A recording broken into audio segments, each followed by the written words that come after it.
All right, everyone, welcome back to the Red, White, and Matt Show with Kenny. Today is episode number 20. This may be unlikely to be our last episode. Little bit upset with like the algorithm on YouTube wanting to cover other stories that are not so trending, wanting to make other stories more relevant. Not really wanting to focus on the same old topics that the mainstream media continues to cover, and along with the right wing media kind of reacting to what the mainstream media is really putting out. But for today's topic, so first we're going to focus on the chaos that's going to come around Inauguration Day and on Inauguration Day by the right. We'll get into that first. Also, we're going to talk about the January 6th insurrection event at the Capitol building. Also going to be discussing the purge of the conservative influencers throughout various social media outlets.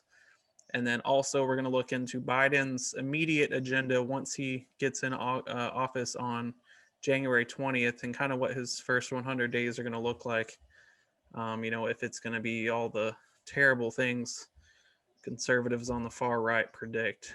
But first, let's go ahead and jump into our short stories. Got a couple good ones for you today. So yes, we are looking at Hyundai now possibly partnering with Apple on their car that they've discussed at this point. Prior to this, a lot of people were stating Apple should not try to kind of build their car from the ground up and try to manufacture it. They were thinking it would be probably smarter, which apparently that seems to be the case. Hyundai being a possibility, their stock skyrocketed in Korea just due to this news. So it finished up more than 19% and had the best day in at least 20 years of the company. So it's a pretty good day on the stock market for them. So it's interesting to see maybe what will happen with that. Hyundai had already been interested in making electric vehicles. They're looking at having good technology in these cars and putting out a car by 2025. So yeah, I mean, it'll be interesting. I think it's a good move maybe for both parties. There were a few reasons why they are looking at Hyundai. It had to do with some of the technologies that Hyundai had, and Apple was probably more interested in maybe thinking that it'd be more innovative for Apple to compete with Tesla and all these other new electric vehicle companies like NIO. But other than that, that's all I have to say for this story. Kenny, anything to add? I think it's an interesting partnership. And where is Hyundai actually based out of? That's China or Japan? Korea. Or is that like South Korea? Yeah. So. I think there's also you could have some regional cooperation in the area too, which may be a good fit versus going with like, I don't know where Lexus is made or some of the more high-end brands that are like made in Germany or United States. So it'll be something interesting. Maybe we move that to a full-on topic one of these days. Yep, for sure. All right, let's go on to the next short story. Of course, that's not North Korea making cars, South Korea. So just so we're all good with that. I don't even want to know what their cars look like. So Probably once again, Yugos. What is it? Probably a Yugo. All right, so once again, we're talking about the lovely Bitcoin. I feel like I've went a long ways on this Bitcoin. I feel like when I first talked about it, people were like, I don't know. And now we're like, look, Bitcoin, we're looking at breaking some pretty good records. I think it was over 40,000 the other day for one Bitcoin. Still looking good, still continuing to rise quite a bit. I've really just been surprised. I'd say probably the same as people with Tesla stock. I think it's like over 800 now or something. It's something crazy, pretty ridiculous. And that's why Elon Musk is now the richest man in the world now. So with Bitcoin, though, we're looking at kind of predictions for further this year. I touched on this slightly. And a lot of big companies now are kind of estimating the price for Bitcoin. I've noticed they've actually started putting it in more of these stock exchange shows like on Fox, MSNBC, or CNBC. So they're looking at predictions, ranging anywhere from $100,000 to $1 million in value. essentially they're thinking it could be worth about the same amount as gold in terms of the overall valuation. At that point, it's literally going to be worth the same as gold, which is very, very interesting. They're, calling it the digital gold, which is basically what it's kind of been since the beginning. So yeah, the market cap would be around 600 billion at that time. By the time it would reach the equivalent of gold, to be on ground with it. So yeah, so we'll just continue to look at Bitcoin. I mean, it's been growing. It looks pretty great. I'm sure it'll have its up and downs. I just don't see Bitcoin like going down. It's just going to continue to now keep increasing every year. So hopefully you guys invested in it. If not, I mean, if you buy anything now, you won't get a whole lot out of it, I don't think. But I mean, you will get some money out of it. It's just like the question is how much. I would tell you guys probably not to get in Bitcoin now at this point, unless you have a lot of money. But if you are going to invest money, definitely look at, I would say, more of new companies in the stock market. You could probably make better money off of that. And that's if you want to really gamble on that. So just something to think about in terms of investing. Kenny, anything on your tons of Bitcoin that you bought already? Well, I heard somebody once say that it's never wrong to pull profit. So if you just want to get into it for a few minutes, make a few bucks and get out, I think you can play it just like that. I am kind of worried that it's the mother of all bubbles, because last I checked, you still can't use Bitcoin to buy a soda at the local 7-Eleven. So it's derived its value from people thinking it's going to have value, and you still can't use it for anything. And how they're going to get to gold, I'm a little curious, because gold is right around $2,000, $2,600 an ounce right now. I haven't looked in a few days. So we're talking going from 40,000 down to 2,000. So, and then we're looking at the overall market value. So not just per piece or whatever it is, like the full market value of everything in it, if that makes sense. Well, I'm questioning if they're looking at, like, gold has always, bought a certain thing, right? So this is what I mean by holds its value. An ounce of gold has always, for thousands of years, bought a nice suit, a nice, like a 4-star hotel room for one night, and dinner at said restaurant in said hotel. So, which has always been, a nice suit's going to cost you $1,000, $1,200 now, and then a nice night in a nice hotel is going to run you $400 or $500, and a nice meal is going to run you $100. So, I mean, we're talking right around $2,000, for a real nice night on town in a brand new suit. And, it's been like that since the days of Rome. That's what an ounce of gold bought you in Rome. So that's what I mean by holds its value. It holds its value relative to everything else. So yeah. it goes So up like and down, but it's everything else going down around it. Yeah. So I get what you're saying. So I think it will be like that because, gold at one point had to start somewhere, right? Like had to have someone had to say, hey, this is actually worth something, right?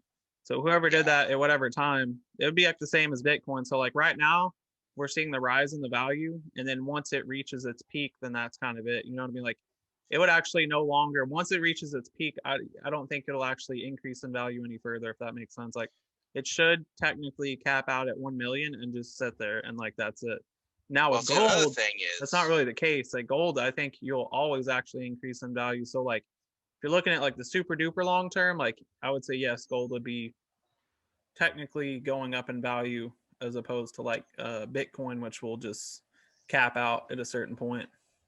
Well, if you look at another thing that's always been gold has like a standard house that's common among the population has always costed between 49 and 55 ounces of gold, right? If you look at it today, it's about $120,000. So that's about the average cost of a house. And if you average it across the country, it won't buy anything in LA, but it'd buy a nice place in Kansas. So we may be talking as Bitcoin being able to buy whatever the top car is, right? Maybe, $1 million or $2 million car. And that's what it'll always buy, right? It'll always buy the top, 1 or 2 top vehicles in the world. And maybe that's why we judge it on and not a house or a suit and a nice hotel room. You know what I'm saying? Yeah. All right, let's go to our next one. So we're going to be looking at the Doom trailer. If it'll pop up here. This is Dune, D-U-N-E, right? Right, Gune. That's correct. Not something else. What would be the other? What is the other alternative? Not Doom. What is the other one? Doom. Came out about 10 years ago. Oh, Doom. Okay. I didn't even think based about off the that. video game. Okay. All right. So yeah, let's go ahead. We're gonna play it.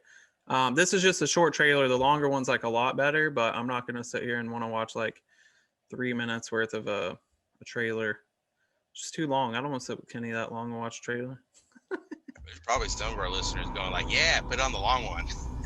Fear is the mind Go killer. look at it yourself. Fear is the little death that brings total obliteration. I will face my fear, and I will permit it to pass over me. Where the fear is gone, there will be nothing. Only I will remain.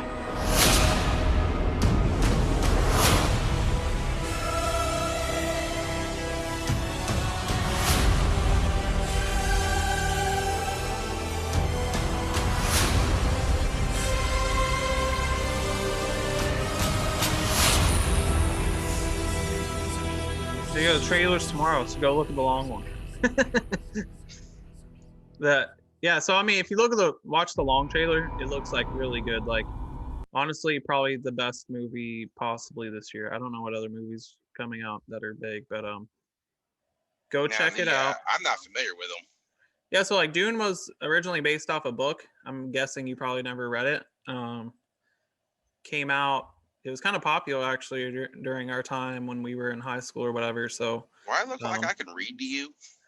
Maybe, but yeah, go check it out. Go check out the full trailer. I'm telling you, it looks really good. Sci-fi movie. So if you're interested in that, definitely a good one. Lots of drama in it too. So, all right, so let's get into the great, wonderful. It's not wonderful news, but it's news. Exciting news. I don't know how to describe it. But all right, guys. So January 6th event, Capitol building. We all, as everyone knows, probably in the entire world by now. We're looking now at Inauguration Day and what's going to go down that day, right? So really the question up front is this going to be worse? What exactly we're looking at? Are we thinking protesters will actually be allowed to go there and protest on that day or around that day? There's a lot of questions that need to be asked. I'm not sure what the answers are. No explanations right now so far. I assume, the federal government, I'm sure, knows about all these. So they're probably preparing for this now, right? Especially since what happened. So it's very likely we will see increased security. And I doubt any type of storming the Capitol building is going to even remotely happen this go around. But I will say, I think maybe more intense far right people might be involved on this one. You could potentially see more violence this go around, maybe more of those pipe bombs. More things could be more intense than they actually were the first time, but not in terms of like directly affecting like a federal government building, such as the Capitol building or like the White House or something like that. So yeah, I think it's definitely going to be dramatic again whenever that time comes around. I don't think we're going to see, like I said, a federal building get raided or something like that. But also think during that first time, it was kind of, mid to low level players, I think, that came and protested and rioted and broke in on that go around. Then possibly the upcoming time. I think it's a weird type of inauguration, not the one on January 20th. He didn't win. But they're already using the inauguration stands. They were just early for the wrong guy. But Kenny, what do you think? January 20th inauguration day, around that time, we got the Million Militia March. Sounds pretty intense right there. I mean, one thing I think I didn't see any I don't know. You know what? I think it's because it's DC, but we didn't see anyone open carrying firearms. I'm pretty sure you can't do that. They were probably had them in some backpacks, if I was to take a guess, but no one openly carrying. I'm thinking that you can't actually. I'm pretty sure you can't. So Is it going to be worse? What are we looking at? Oh, I don't think they're going to let, regular people anywhere near the inauguration. I mean, I think it's pretty clear that, they already let it get out of hand once. And there's some weird stuff around that. I don't know if you want to go down that road, but we'll probably see fights probably between the two groups, right? Like on their way in or something. Maybe at hotels, stuff like that. I am not entirely sure. I don't think we'll have as large of a MAGA turnout. I think that much. Now, I think a lot of them are depressed, right? Because, I was going to go on to this later, but a lot of them, they had some kind of expectation that something was going to happen, right? But they didn't come prepared for anything to happen. So I'm not entirely sure why they're disappointed or why, they probably feel bummed or whatever. But, they're not going to show up for Biden. They're going to be there to protest. That's about it. And I think they're going to keep them pretty far back, probably at least 1,000 yards or more back. So, and then they'll probably get a little more rough with them if push comes to shove. I'm sure we'll see some Biden supporters, even if they got to bust them in from someplace like they normally do. I mean, he couldn't even get a crowd to go to half of his speeches he did. So I think that's going to be interesting because, Trump usually pulls a pretty good crowd. So, I mean, are we going to look at it's going to be like a fancy, garden party where you get all these rich people in their suits and stuff walking around an abandoned garden? And then you got, thousands of protesters a half mile away chanting that nobody can hear because social media's cut them off. So it's going to be interesting. And, Trump's still got 2 weeks to pull something off. I don't like the possibilities that he's got available to him, but it can still happen. So, get your popcorn ready and then I'll put your bulletproof vest on. Thanks for you going for a wild ride. It's going to be wild. That's what Trump said, right? It's going to be wild. He didn't disappoint on that. I mean, I don't know how deep you want to go down that rabbit hole, but it's like, okay, what are you doing? You know what I'm saying? It's like Trump, like, what are you doing? I was like, why'd you want them all there? I mean, if you weren't going to show up, I mean, you had to know that was going to go down like that. You know what I'm saying? And I don't know if you want to go down, Pence going the way he did, which I don't really blame Pence because he was kind of doing his job. But how did Trump not know exactly what Pence was going to do when he stepped up into that office? You know what I'm saying?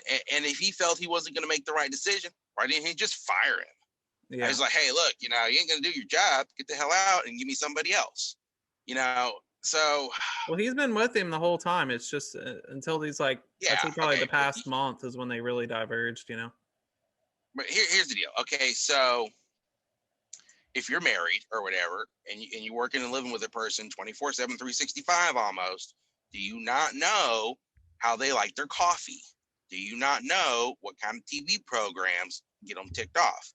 Do you not know that they like their rice at 97.8 degrees or whatever? You know what I'm saying? So it gets to a point when you work on somebody, I'm hungry, what can I say? So at what...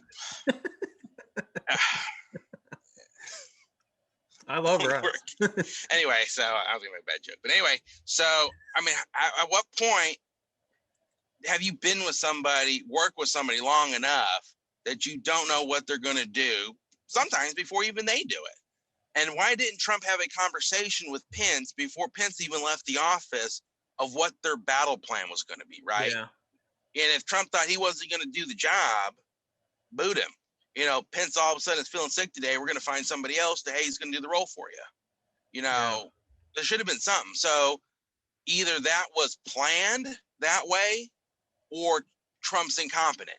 And I'm still up in the air on which one's which, because, Trump has this saying, it's like, you look like you lose, and then all of a sudden you win, right?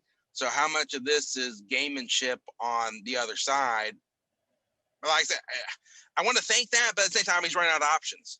If he's going to try, and pull out a win, I don't see it happening. So, I mean, I don't understand what he's doing. You know what I'm saying? It's too little. It's one of those things that's too little too late. But all right. I don't know. We got 2 weeks to find out. I would not be in D.C. for the next 2 weeks. That's just my opinion. All right, let's go on to our Yeah, next all those one. people over there cracking people's cars open and tossing bricks around. It's like hail damage on steroids. Hell damage. All right. So let's go back to the original event. There's a couple different I have my own opinion on this, but as we can see here, Capitol Police had rejected the offers of federal help prior to this. Okay, I think this is a very, very, very important story. Like, okay, sure, you could have thought it was going to be one of those like First Amendment protests or whatever, but you have to think who the crowd is and what just happened, which was this crowd thinks the election was done wrongfully, it was illegitimate, and this is post-election, right? So, like, not only that, but then the president of the United States says he's going to come out and speak to him. He also says it's going to be wild. There's like all these red flags, but then 3 days before, the U.S. Capitol Police said, "Hey guys, we don't need the FBI, we don't need the National Guard. Um, we have this, right?" It's like even the Justice Department. It's crazy. It blows my mind. It seems like very planned. I think they're doing an investigation into this. I think it needs to be done. Um, if you ask me, I'm assuming whoever's in charge of the Capitol Police, this is my take. Whoever's in charge of them, maybe the sergeant at arms for Congress, were pro-Trump, and they decided, hey, guess what? I'm going to go ahead and turn down these efforts from our fellow law enforcement officials, and we're going to willfully just not do anything to help stop this mob, which they probably knew was coming, right? Or maybe POTUS reached out and even told them, hey, you guys are good. You got enough law enforcement officials. That's what I think. I don't think anyone or anything was said at the low level to these guys that were around the Capitol building. If you ask me, they probably did what they were told to be done.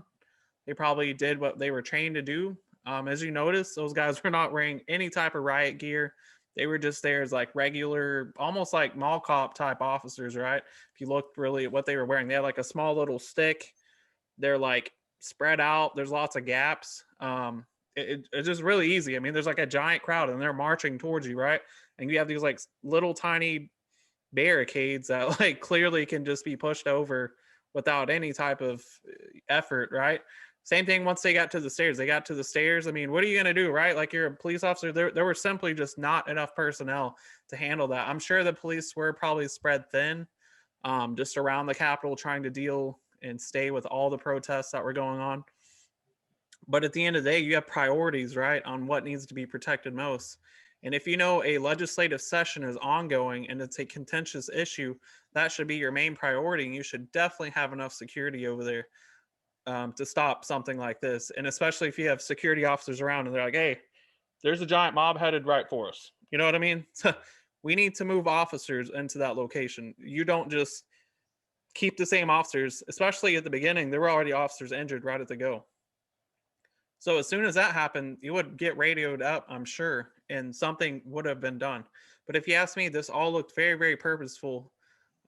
I hope we figure out what really did happen. There has to be some bias going on. That's all I'm saying. Or, another point of view I heard of was maybe it was actually, what was it like? I think it was like maybe the left. Maybe they were actually on the left, right? So this is another perspective. Maybe they were on the left. Maybe the left wanted it to look like this, right? Maybe they wanted the protesters to get into the building, right? They would get what they would want out of the same situation. So if you ask me, there's some bias somewhere. That's all I'm saying for the leadership of the Capitol Police.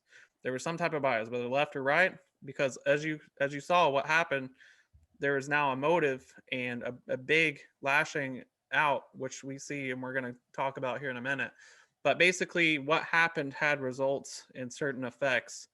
But it seems like there's definite bias, and it's a really big problem because this is security, police, law enforcement. There should be no bias. They should be there to hold and protect whatever it is that they're protecting, right? You can't have soldiers that are just like biased to one side and then like they don't do their job, right? Doesn't make sense. So, Kenny, what are your thoughts? Give me those conspiracy theories, man. We're ready for them. I mean, I have to disagree. Maybe those are conspiracy. I don't know. Well, I mean, if you're guarding a nest of vipers or hornets, I'm not entirely opposed if the guards decide they want to gas everybody. You know what I'm saying? Get rid of the bugs. Yeah. I mean, there's several possible issues, and I told you this, the other day we were talking about this privately, that when I used to do walks for life, there was always somebody that was part of the core group of the people who organized. I'm not knocking walks for life or whatever, but their core job was to amp up the crowd, right? That's what they do. They get the crowd amped up, they get them all excited, and then that's when the money starts flowing in, right? And people start going into groupthink, where that's where you get everybody just ends up on the track at the same time. It's the guy's job, and he gets paid decent money. That's all this guy normally does, is go around, all year long to different walks for life. And that's what he does. He amps the crowd up, he organizes it, he gets it going, right? So it only takes one or two people who know what they're doing to sway a group into doing something. So I think there is a possibility that there was Antifa, possibly at the front pretending to be protesters, and all they needed to do was knock over one barricade and the mob would do the rest, because somebody stood up and did the hard thing of throwing the first stone. So they threw the first stone, then they just step out of the way and let the mob do the business, right? I think that's totally possible. The other side is, I've seen a couple of videos, I think you sent me one, of Capitol Police actually opening the gates. Like, there was no fight. They just walked up, opened up the gate, and you see one officer with his arm saying to come on. So maybe that's one reason they didn't want federal outside help, because if they wanted that to go on, it's a lot easier if you have a handful of people who knows what's going on. The rest of the officers may not know what's going on. Yeah. You only need basically the chief of security, to know what's going on. And he makes one radio call and everybody's like, what? Well, he told us to do it. We're going to do it. That's all you need. That's exactly kind of what I was saying a second ago, right? Which was there's some type of bias, and the officer's just going to do what they're told. You know what I mean? Well, yeah, because if your boss calls you up on the radio, you know who he is. But here's another thing. There's I think somebody mentioned that there was like 2,000 officers on Capitol Police. I mean, that's bigger than some major metropolitan areas to guard, 60 acres, 80 acres, or whatever that area is. So did they really need outside help? That's questionable, because you got so many officers, you should be able to handle it yourself.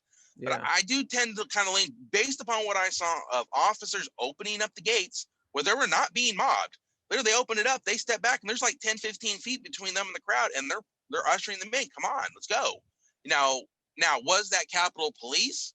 Was that somebody pretending to be Capitol Police? Was like Antifa or maybe even MAGA?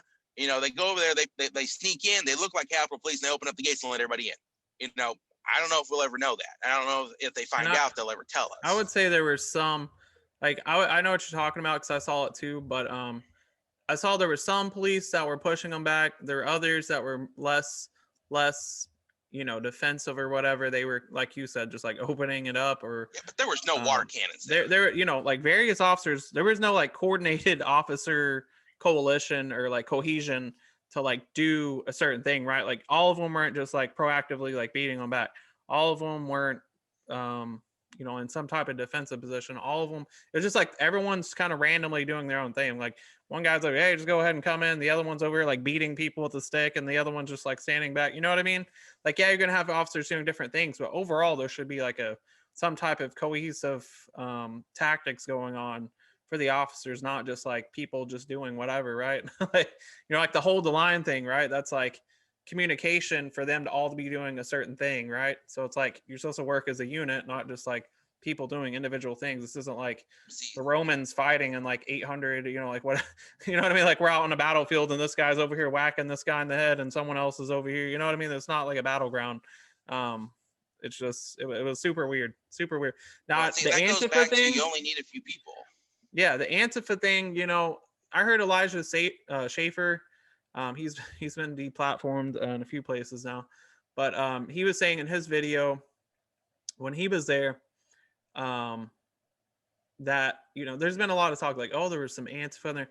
Overall, though, you got to hand it to the MAGA people, right? Like, they were the most overt ones, even the ones that are arrested directly MAGA, right? And they're ones that got arrested, which tells you they did some bad things.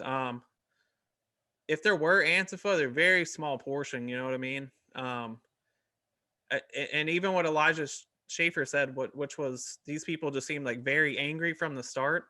Said I heard language about just like, you know, hanging politicians, like stringing them up, all kinds of very, very violent language when he was there. And he said, like, in terms of like people wearing black, Elijah Schaefer's like, look, I was wearing black.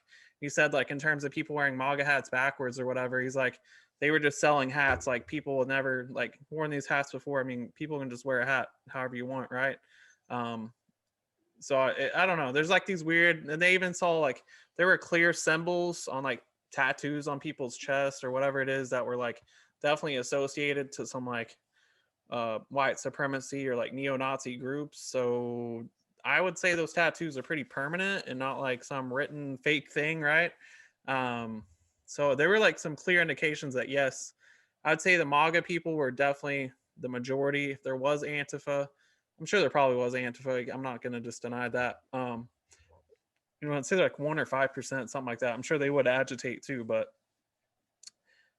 we have to blame it on MAGA at this point. You know what I mean? Like, well, so. this is what I was going at. Is like, you only need, like, if you know what you're doing, you only need 1 or 2 people to go to that front gate, throw the first stone, and then melt out of the way. The mob will do the rest. If you get them amped up right, you know, and you say the right words and you do the right actions, because everybody waits for somebody else to be the first person to pull the trigger. After that, it goes hog wild. Yeah, you need your hype man, your DJ, which the hype man prior to that crowd was unfortunately the president, but not the guy that we want. Well, some of those, I saw some like home video footage of different groups that were there at the rally protest, right? And they like on their shirt they had the Antifa symbol, right? Or whatever it is, the fist up in the air. Okay, so that's not MAGA, and they're up there with their bullhorns, right?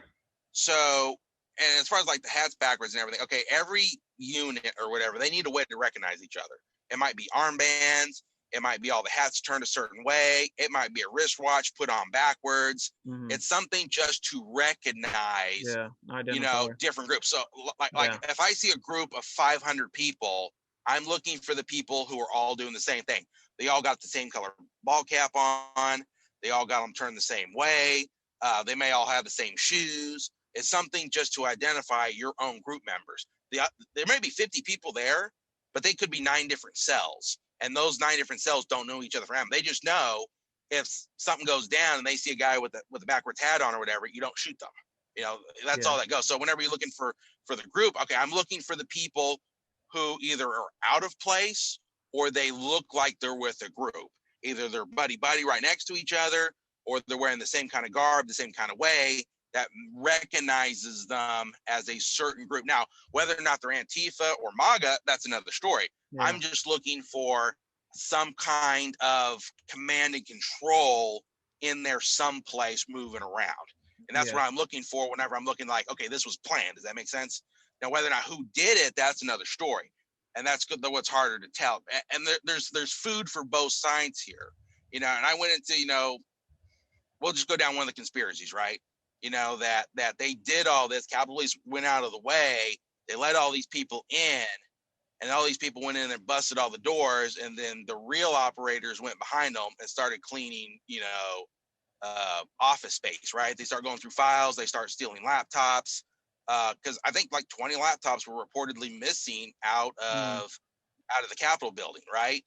Okay, so we have both sides having a reason to do it that both make sense. You know, you have the Antifa people just wanting to make people look bad and cause chaos, and you have possibly maybe an operation that even the people there at the protest didn't even know was going on, where they got used as cover while somebody went in and started sifting through file folders. You know, and based upon the fact that I think only one of them has been recovered. That's been Nancy Pelosi's, and that don't even mean her hard drive was still in there. So we just know that it was, quote, recovered and found, around the corner or whatever. But, so I don't know if we'll ever know. The whole thing is sketchy. The whole thing is sketchy. And as far as the people who are upset, I mean, the CNN keeps coming out and saying there was 65 lawsuits that were filed, right? Well, no, lawsuits filed by the Trump administration over fraudulent elections, right? But they were never heard in court. So the evidence was never presented. They just struck them down basically saying, you don't have any standing here. I mean, just like Texas, I laid out, a couple of shows ago, why the Texas case had standing to go to court and the Supreme Court said, you don't have any standing here. Well, where is the state of Texas supposed to go for redress of grievances? Because, we laid out reasons why Texas had standing. Because if a state, messed up their elections due to, policies that were illegal for them to enforce, well, now Texas can't trust Pennsylvania ballots because it's supposed to be a legal ballot. And here's the deal. People say, well, you can't disenfranchise voters. Look, if to do a mail-in ballot, there are certain parameters that it must meet, right? It can't be all smudged, it can't be destroyed. It's got to have a recognizable name on it, a proper address. If those don't qualify, you don't have a legal ballot because that could be just somebody ballot stuffing. So if a state comes in and changes the parameters midway through, that's not Texas disenfranchising Pennsylvania because they want those votes overturned. That's Pennsylvania disenfranchising their own voters because they changed how they did illegally. That's not the voters' fault, and that's not Texas's fault. But Texas now doesn't know whether their votes actually counted because these other states allowed, either hook or by crook, funky business to go on during the election. So Texas is being disenfranchised for the fact that places like Pennsylvania and Wisconsin couldn't get their act together and violated what we would consider a legal ballot. That's why Trump kept saying the word legal ballot. Just because a ballot was cast doesn't mean it was legally cast. It doesn't mean it should be legally counted. So when Texas brought that up to the Supreme Court, we don't have any standing here, and rejected it.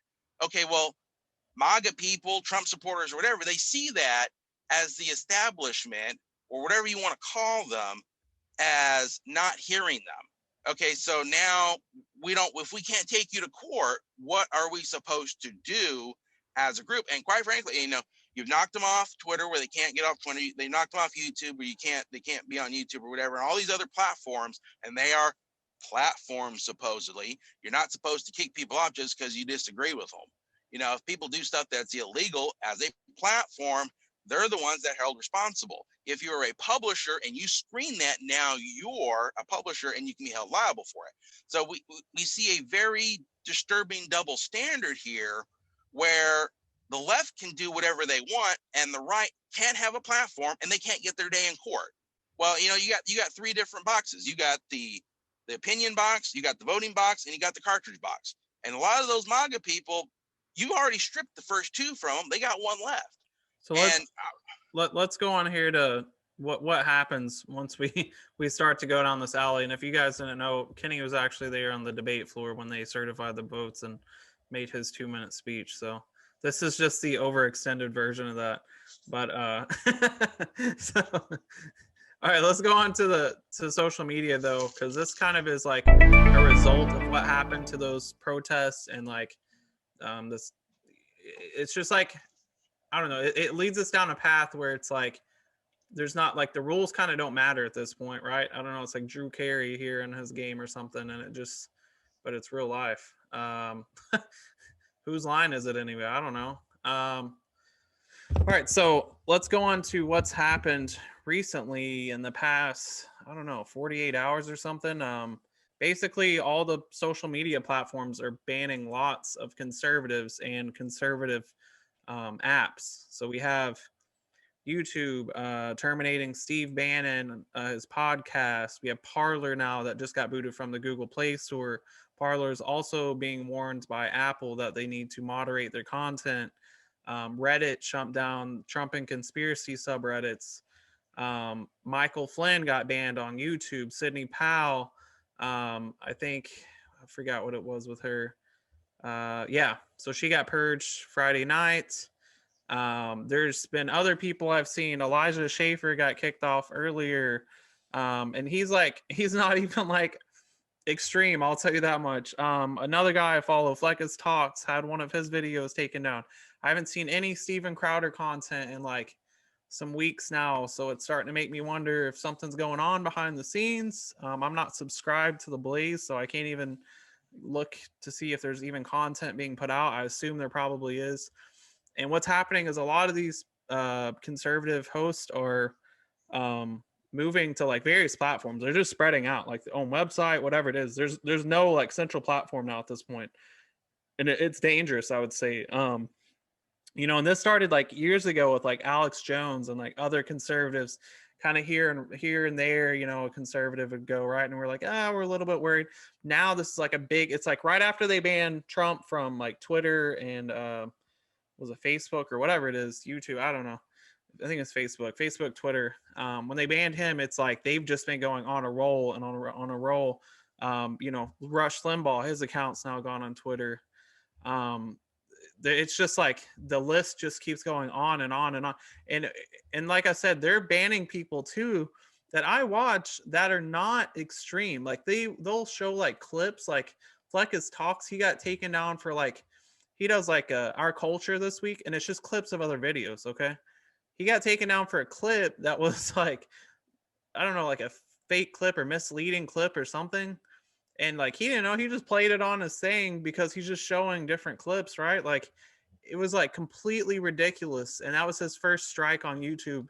They've warned him on other stuff before, but it's getting to a point, especially the scariest part is the fact that Google and Apple came out, the companies themselves, and now have said, if you have an app on our platform that we disagree with, we will remove your app.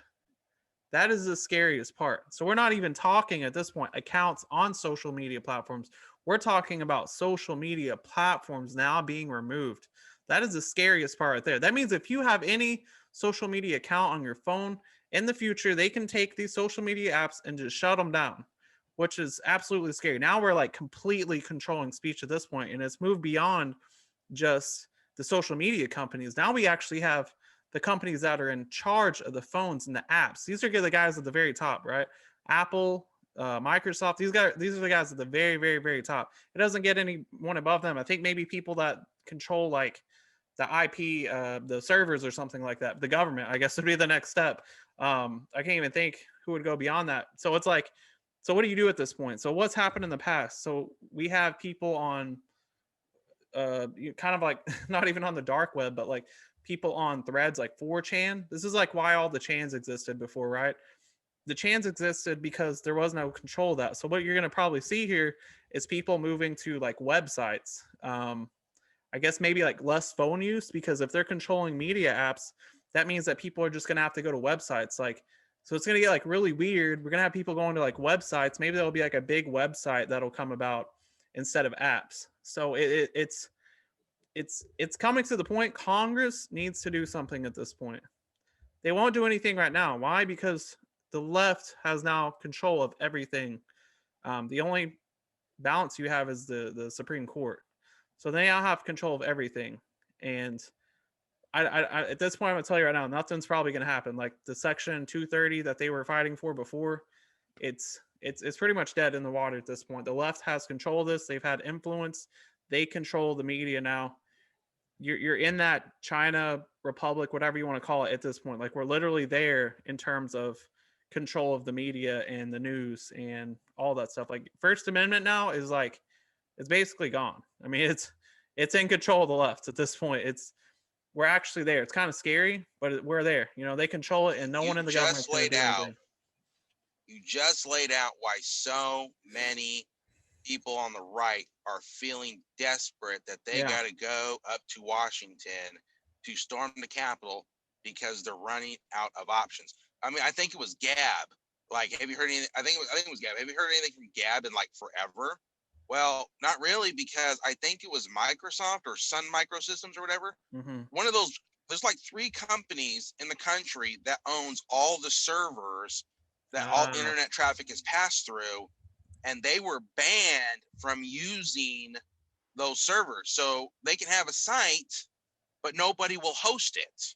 So now, it's much deeper than, than just telling where you can't,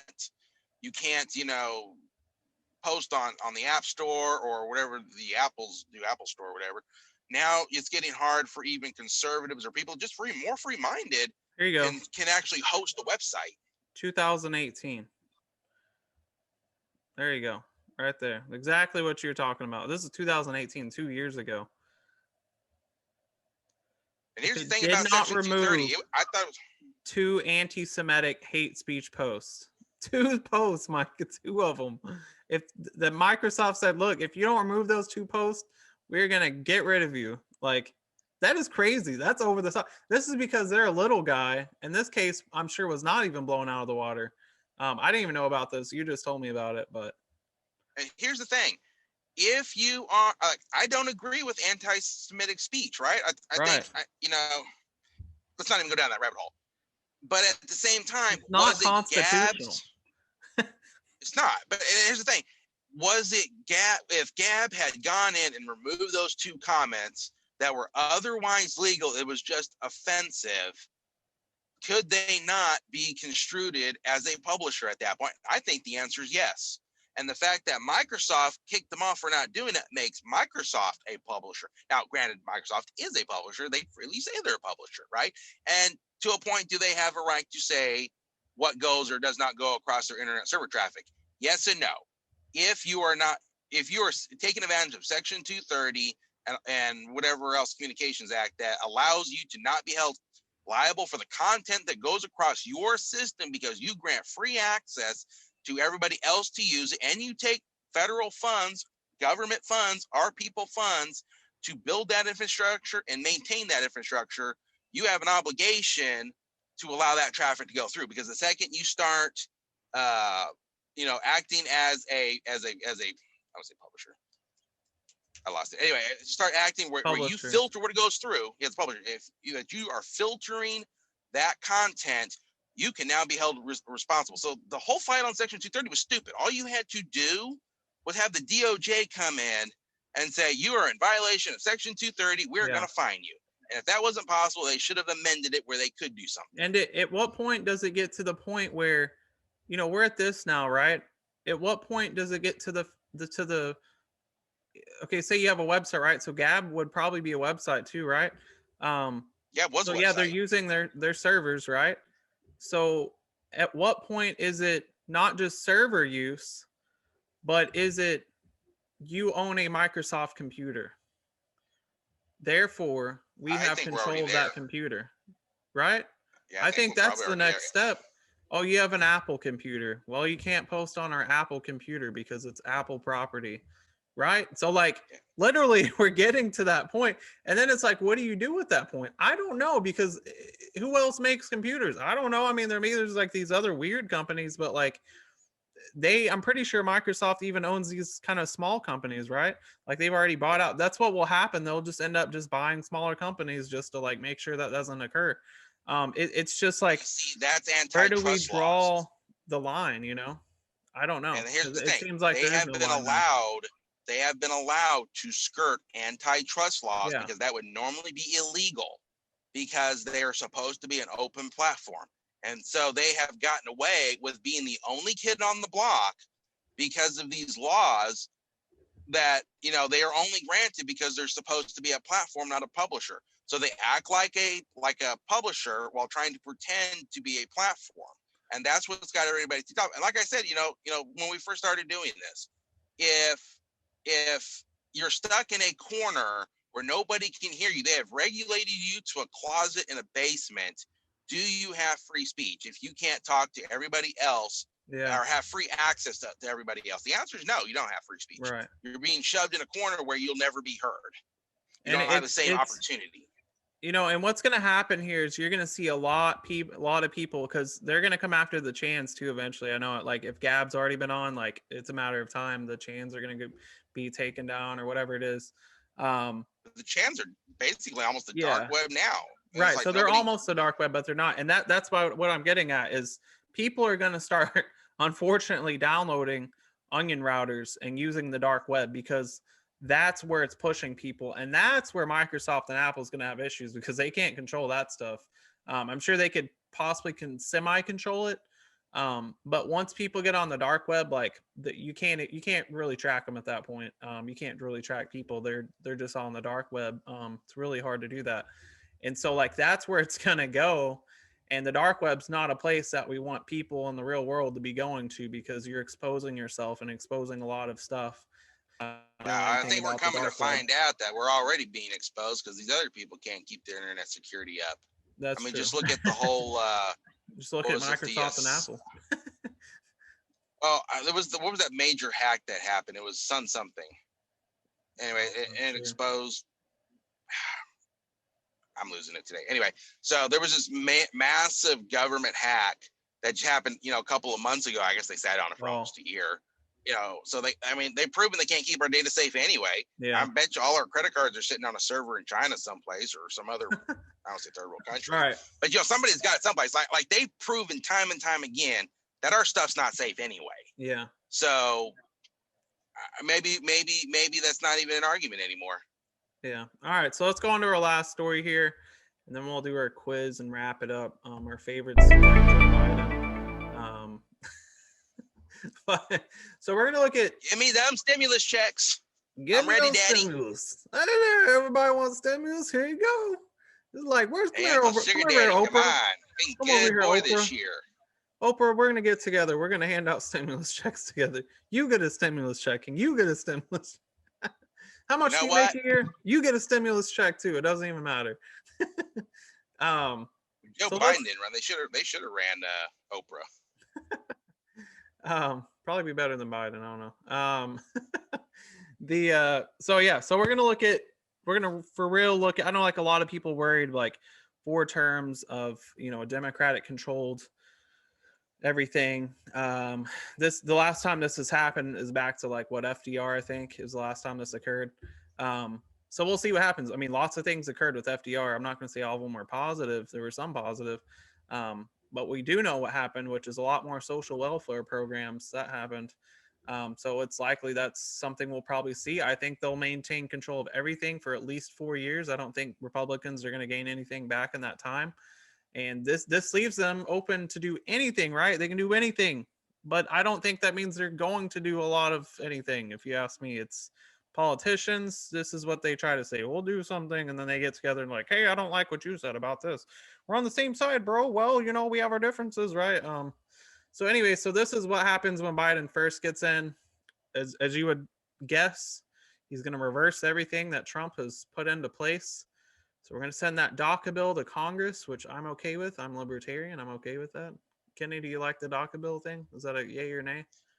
Well, actually, Trump tried to do something with the DACA kids. When he pulled out of the whatever program there was, he wanted a permanent solution. That's why he didn't renew it. He sent it back to Congress and said, give me a permanent solution. Yeah, I think that's right.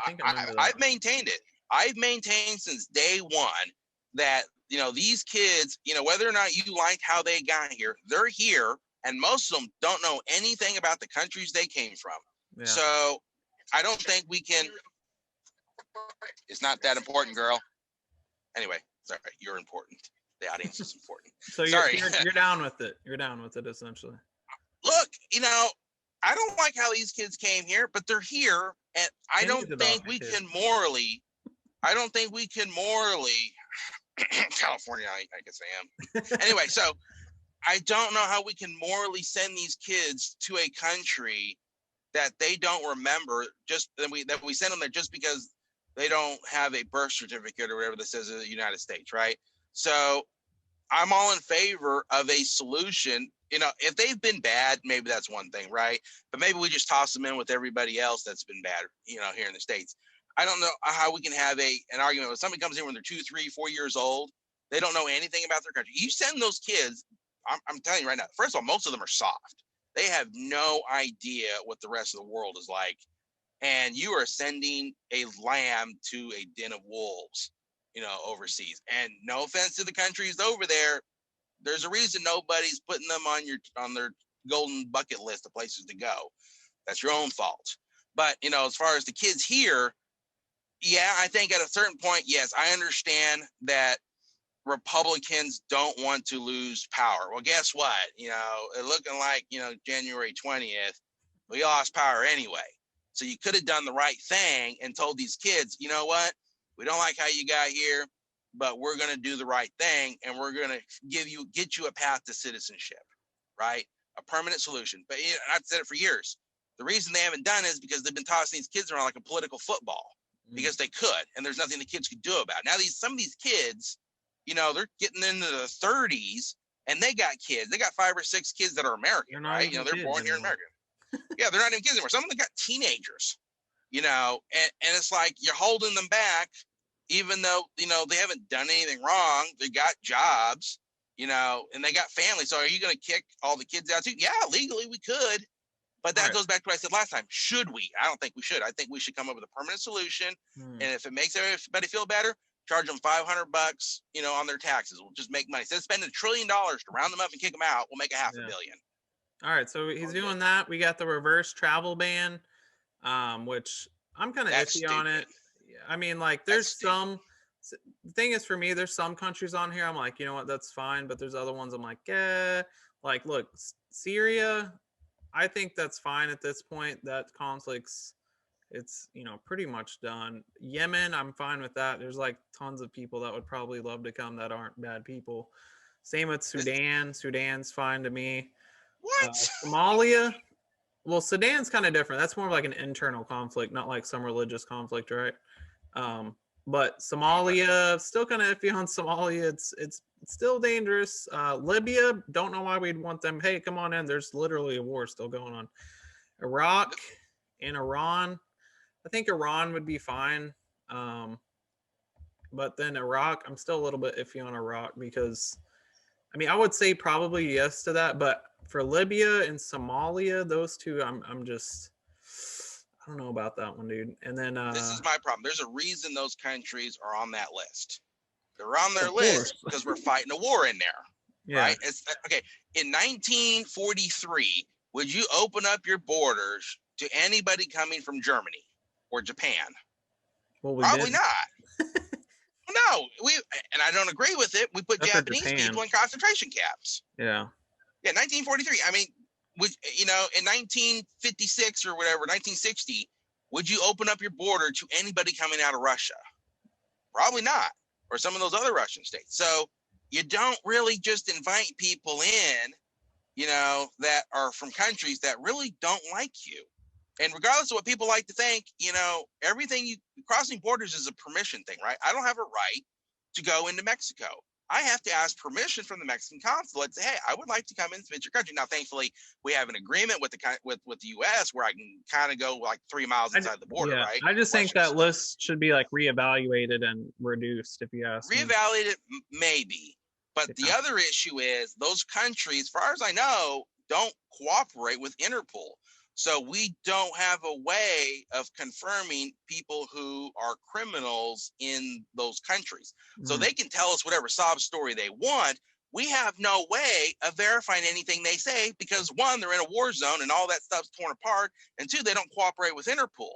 So if we don't have any way of verifying that this isn't some terrorist, how can we, our duty is to our people, right? Our duty is to our neighbors, friends, family, people who are in America.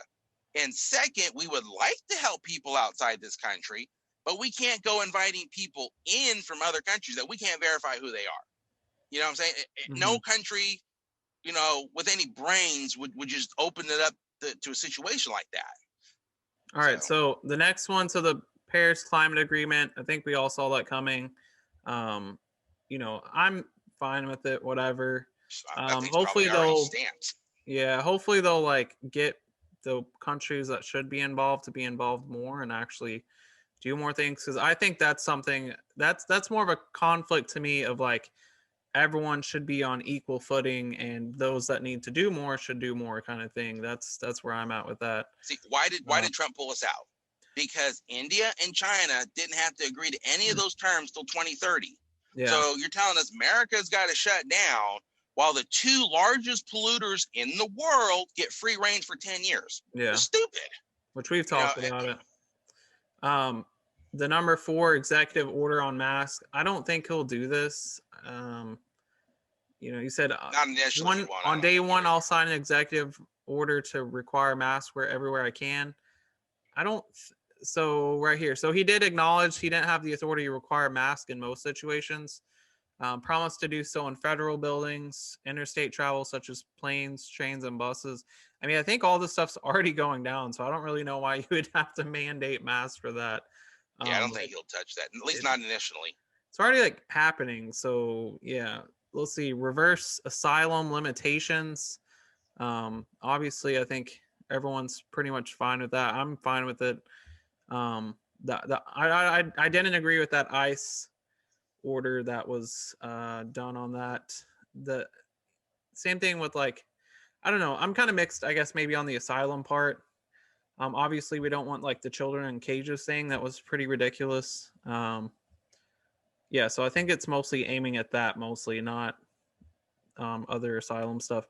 Move to raise taxes on wealthy. Obviously, he's talked about that. Now, I don't know if later on we're going to go. So he's going to have the corporate tax rates go back up. We could see maybe more companies decide to not stay here, or probably have more companies that are here then start to go back overseas whenever things were decent under Trump. Maybe they're like, you know what, actually, since Biden's in, let's just go ahead and move our headquarters overseas to Ireland and pay 8%. So sign executive orders regulating oil and gas. I was a little confused with this one. These orders will be aimed at requiring aggressive methane pollution limits for oil and gas sectors, adding rigorous fuel economy standards, and re-implementing the Clean Air Act. Conserving, so some of these things I'm fine with, conserving 30% of American lands and waters by 2030, reinstituting protections on federal land. I'm okay with that stuff, like the federal land, but the right here, I think that's the one I don't agree with. Re-implementing the Clean Air Act. I don't know about that stuff, because it sounds to me it's going to be a cost driver for gas and oil, right, towards the regular consumers, and so that's where I'm kind of pump the brakes on that. That's how I feel on that. But I don't know about you. Can anything to add from all that ladder stuff on his moves? And what was the thing? Let me give a quick breakdown. You were talking about earlier. You said something about the stimulus checks, right? Stimulus checks, you already know. I suspect, the stimulus checks probably be within a month or so, especially if we start going back into lockdown again. I potentially see stimulus checks coming out probably for a full $1,400, $2,000 immediately. So I'm just saying, if Trump gets into office, I think Trump's got 2 weeks did I say Trump? I meant Biden. Yeah, whenever Biden gets into office in 2 weeks, the first thing he's going to do is the very thing Trump should have done the second he stepped into office, and that was fire anybody who wasn't on board with the new programs, right? So he's probably going to take a couple of weeks to clean house and get his own people installed, right? I'm sure he's already got a major list of people who's just going to boom. And Congress and the Senate are going to confirm everything that he puts in front of them. So that's going to be quick. This probably going to take, a couple of weeks, maybe a couple of months to get everybody situated. After that, I don't see him mandating the mask, right up front, because I think he may not be able to remember his wife's name, but I don't think he's that stupid where he's just going to force everybody to do something that's unpopular already. So I think he'll cool his heels on that a little bit. Some of these other trade agreements, I think he'll probably push those into the back burner for maybe a couple of months, but I think he will be working on them, or should I say refining the bills they already have, because they got bills that they're wanting to pass. They just haven't had a chance to pass them.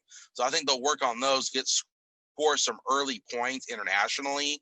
And then, like I said, start locking down, we'll probably see some more, some more checks domestically. But it'll be relatively calm, I think, for the most part, because, the leftists, would say left of the Antifa people, those different groups, right? Communists, let's call them what they are, communists. They'll be in charge, and they're going to want to solidify their right to rule, basically, where they're going to bring, relative calmness to basically pose as the ones in charge, right? So I don't see Biden rocking that boat too heavily, at least initially. And it's going to depend on how this COVID stuff starts rolling out. I think they'll probably pass some early bills to get some more COVID vaccines pushed out faster, and possibly from more companies. I think that'll come out. But like I said, I'm not seeing a whole lot of turmoil, at least until March, April timeframe. And I said it's kind of going to depend on where this current outbreak is going to go. I mean, he can't do a whole lot than what Trump is already doing a lot of that, so he's just going to downplay it.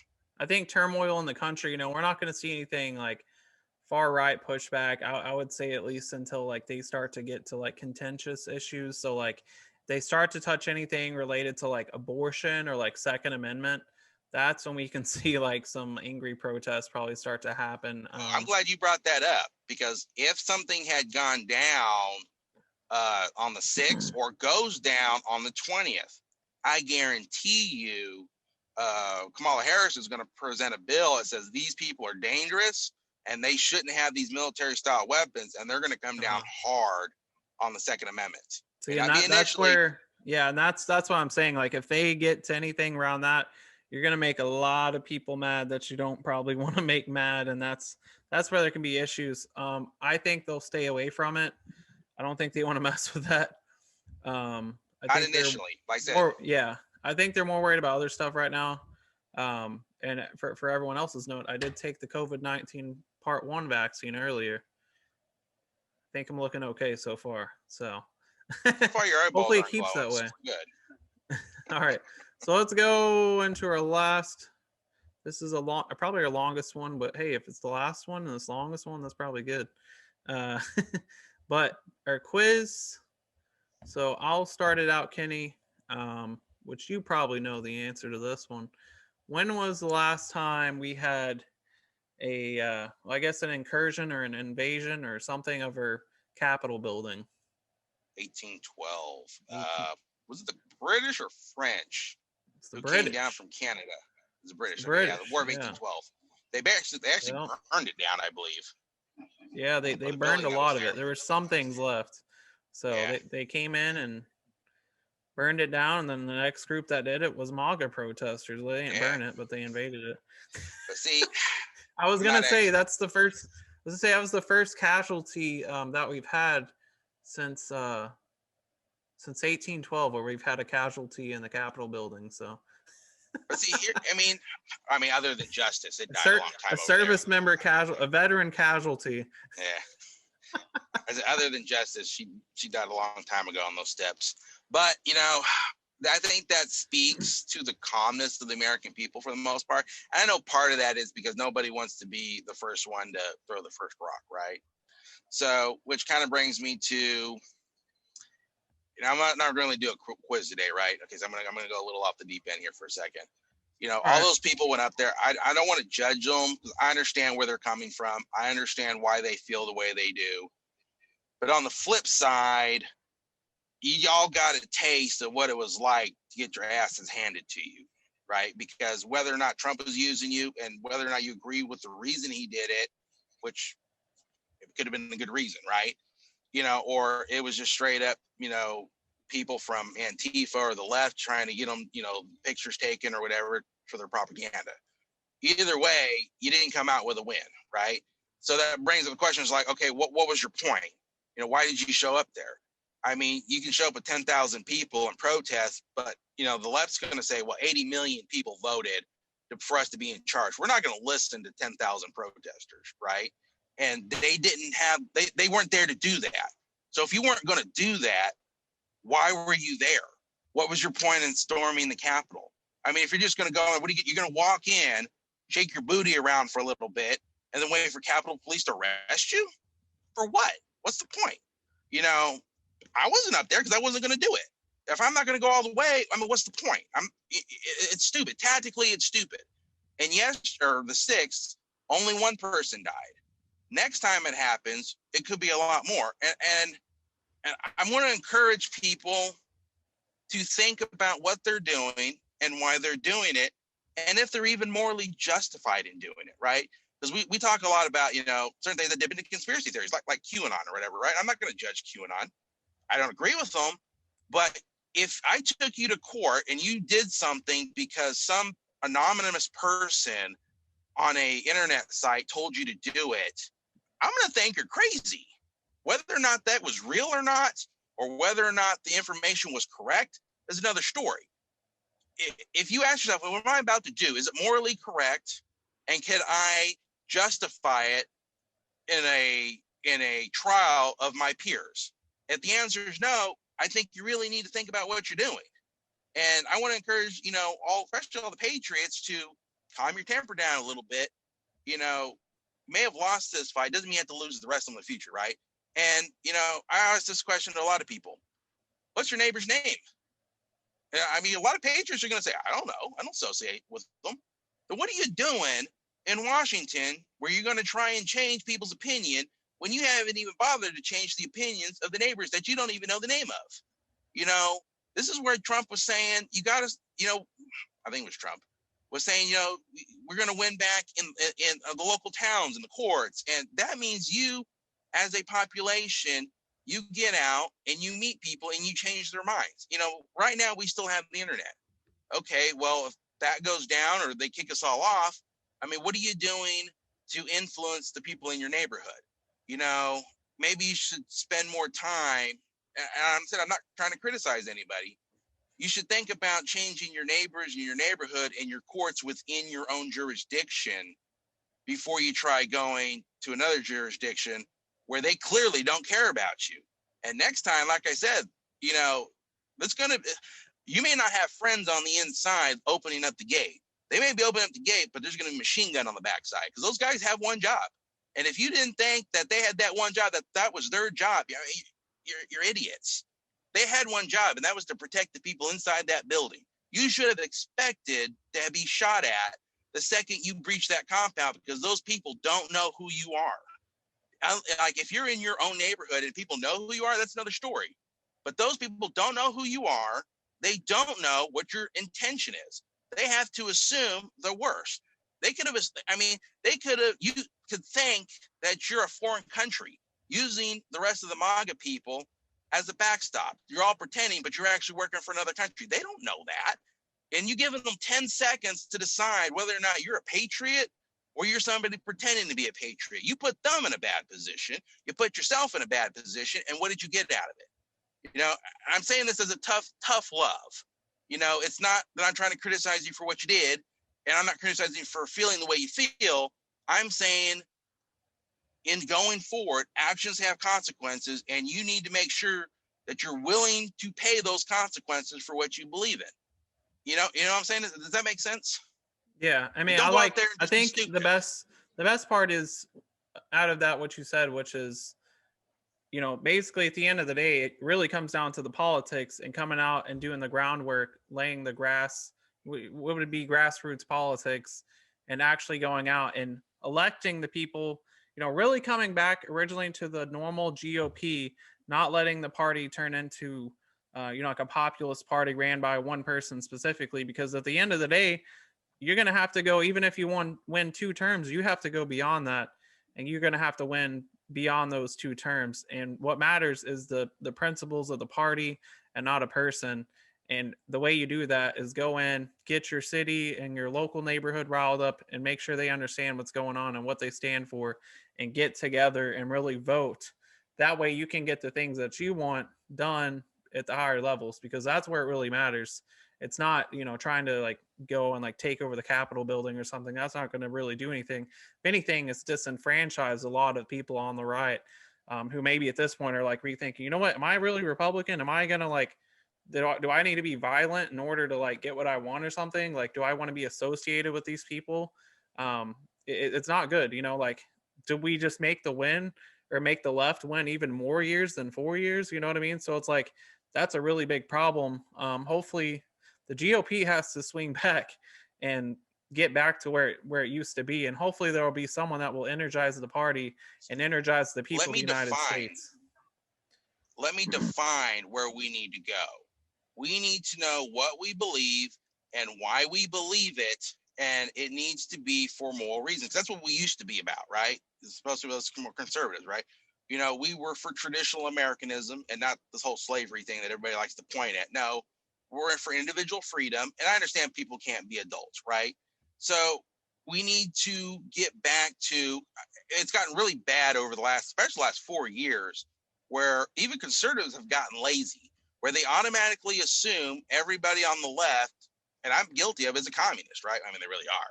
But, you know, you see where I'm going? But it's like, it's gotten intellectually lazy where we only vote because somebody of our liking told us that it was good. And we don't actually, it's like the DACA issue, right? From a moral perspective, I don't know how we can keep these kids in limbo the way we are, you know. And if we would just take the effort, okay, like I don't know how you are. I know a lot of leftists. I know a lot of people who are here illegally. And like I said, you know, if most people knew how many people were here illegally, they would be shocked. And I think they would second think just shipping them all out on buses. So we have to get back to a moral perspective, not just a legal, not just a legal, you know, perspective. We have to get back to a moral for why those laws are there in the first place. And we can't get intellectually lazy where we just assume everybody over here is bad and it's okay to go kill them or whatever, or maim them or whatever they're going to do, because that's what they do to us, right? We don't want to become, you know, the monster that we purport to hate, if that makes sense. And if we go down that road, it's just going to be ugly. It's going to be ugly for everybody. All right, and just as a note, I'm not Republican, I'm Libertarian, but I do know where Kenny's coming from. Former Republican, and by the way, people that come into the Libertarian Party with Republican principles, I do not like those people. If you're Republican, just stay at the Republican Party. Libertarian Party is not specifically for like small government only wanted people, right? So like we also have, you know, if you're a Libertarian, what that also means is you're okay with like you know, like people having abortions. Like you're more about individuality than you are like, I don't know, like I guess wanting, you know, abortion just not to happen, right? So like if you come to the Libertarian platform, understand those things. So if you're a Republican, you have to understand that. You have to understand the immigration issue, which is like almost open borders, to be honest. There's a lot of things, you know, like marijuana, obviously it's we want it to be legal, maybe even other drugs depending on the candidate. But if you're ever thinking about coming to the Libertarian Party, make sure you understand those issues and don't come into the party thinking it's like Republican or like right wing. That is wrong. They're very, very wrong. Like even people like associate us with that. It's not the case. So if you're like, okay, more open to like individuality, maybe the Libertarian Party is for you. We do believe in democratic principles also. We're like literally pretty much in the middle, maybe except for like big government. That's like literally what we really stand for. But don't think, you know, you can just like leave the Republican Party and come with your little Republican values and try to join us, because I don't like those people. Same thing. Usually you don't have people on the left like that, but like it's usually people on the right. They come over from the Republicans and they're like, I'm Libertarian too. And I'm like, no, you're not, guy. Learn about the Libertarian Party. But what does it mean to be a Republican these days? And right. Maybe that's a conversation we have later. That's a good question. I don't know either. Used to be I was pro-Trump and like guns, but that's all you got. There's a lot of other parties, you know. And that's the thing too. It's like now I feel like the Republican Party. I'm like I don't even know what the Republican. That's like partially why I kind of left it too. But like, really, it's been more of the spending factor for me. But and I've kind of changed my stance on some other stuff. So, but yeah, the GOP platform as a whole, I don't know. Like now, it's like, do you like Trump? Yes. Okay, then you're Republican. Like that's like literally what it's become. It's super weird. I was in like, it's not good enough. Yeah, I was like in a Facebook page where it was like it said Republican, and I was in it because it's local, and like libertarians, you know, like we only have like Facebook groups for like states. We don't really have like local libertarian groups. So like I'm in this page because I'm like, it kind of goes more to me, right? And like the county is left leaning or left. So I'm like in it, and then I'm like, okay, how many people in here are like Republicans and how many people are like Trumpsters? Because to me, that's like two different groups. And like a lot of people, I think, just feel like they're just like Trumpsters and they're not really like Republicans. And I'm like, you guys need to like really, there is a difference between the two. I feel like there's a very, very big difference between Trumpsters and like Republicans. Like Trumpsters are just like literally like true to Trump. And like Republicans, like, yeah, they might like Trump, but like they also really want to side on those original ideals of republicanism. But anyways, let's end out the show real quick. We can answer questions on Twitch if anyone's on there. But that's all I have, possibly, likely our last show. Kenny, anything else to add? I know we had like a long rant earlier, so I think that was good, but it's our longest show. Nah, let's get some questions. All right, Kenny will keep driving, everyone. I'll do my thing. I'll get my other shot in the near future. If you want us to keep continuing, let us know. I know our views were getting up on our podcast. We're starting to look good there for a bit. But let us know. This is our last episode. Potentially, if you don't want us to go, send us a message or comments or share or something. Maybe this will go like super viral. I doubt it. It's like really long. So people are like, eh. But yes, that's all we have. And once again, I'm going to leave you guys. Like, comment, subscribe, share, right? And once again, this has been another and possibly the last American Experience. Hey, thanks for watching the Red, White, and Matt Show with Kenny. Please like, comment, subscribe, and stay tuned for another American Experience.